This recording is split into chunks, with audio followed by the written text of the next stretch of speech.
सौरभ गुप्ता जी अलीगढ़ से। राधे राधे महाराज जी, आपके चरणों में कोटि कोटि दंडवत प्रणाम। महाराज जी, क्या कोई ऐसा मंत्र या स्तुति है जिसे सुनकर गर्भस्थ शिशु को आध्यात्मिक बल और शुद्ध संस्कार मिल सकते हैं? भगवान के नाम कीर्तन और भगवान की लीला कथा में अपार सामर्थ्य है। प्रहलाद जी महाराज जो इतने महान भागवत हुए, जिस समय हिरण्यकश्यप कठोर तपस्या में संलग्न हुआ ब्रह्मा जी से वरदान मांगने के लिए, तो कयाधु जी के गर्भ में थे।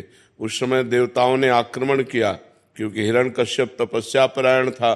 तो जो अन्य सेनापति, दैत्य सेनापति थे, उनको देवताओं ने परास्त कर दिया और पूरे महल में छानबीन की, तो और तो सब भाग चुके थे।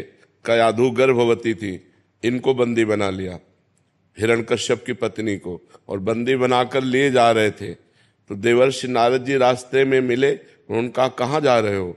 तो उनका इस के अंदर हिरण्यकश्यप का वो जब बालक पैदा होगा तो उसे मार डालूंगा मैं। उनका तुम्हारी क्या सामर्थ्य उस बालक को मार सको? ये निंदनीय कार्य करने की सोचना भी मत, छोड़ दो। तो कयाधु को छोड़ दिया। तो कयाधु को देवर्षि नारद जी अपने आश्रम ले गए और वहां भगवान का नाम कीर्तन, भगवान की कथा, तो गर्भ में ही प्रहलाद जी महाभागवत बन गए।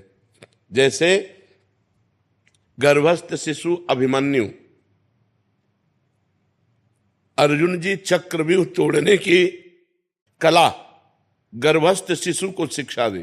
अब वो जब 7वां द्वार तोड़ना था आखिरी, तो उसमें मां को नींद आ गई, तो वो नहीं सुन पाए, क्योंकि मां के कान से ही वो सुन रहे थे। तो इससे पता चलता है कि अगर हम गर्भस्थ नारी को सात्विक भोजन पवावें, भगवान की कथा सुनावें, भगवान नाम कीर्तन करवावें, शास्त्रों का कीर्तन सुनावें, तो इससे उसका परम मंगल हो जाएगा। और रामकृष्ण हरि जो नाम प्रिय हो, खूब नाम जप करे, इससे जो गर्भस्थ शिशु है वो भक्त, भगवान का भक्त बनेगा, वो धर्मात्मा बनेगा। लेकिन जब गर्भ रह जाए, फिर मैथुन नहीं करना चाहिए। ये लोग, गृहस्थ लोग मनमानी आचरण करते हैं, इसलिए बच्चों के अंगों पर प्रभाव पड़ता है और वो बहुत हानिकारक होता है और बच्चे कामुक पैदा होते हैं। जिस दिन ये पता चले कि स्त्री गर्भस्थ है, उसी दिन से ब्रह्मचर्य रहना चाहिए, जब तक बालक प्रकट ना हो जाए। और तो अब आजकल लोग इन सब बातों को, धर्म शास्त्रों को न पढ़ते हैं और न मानते हैं।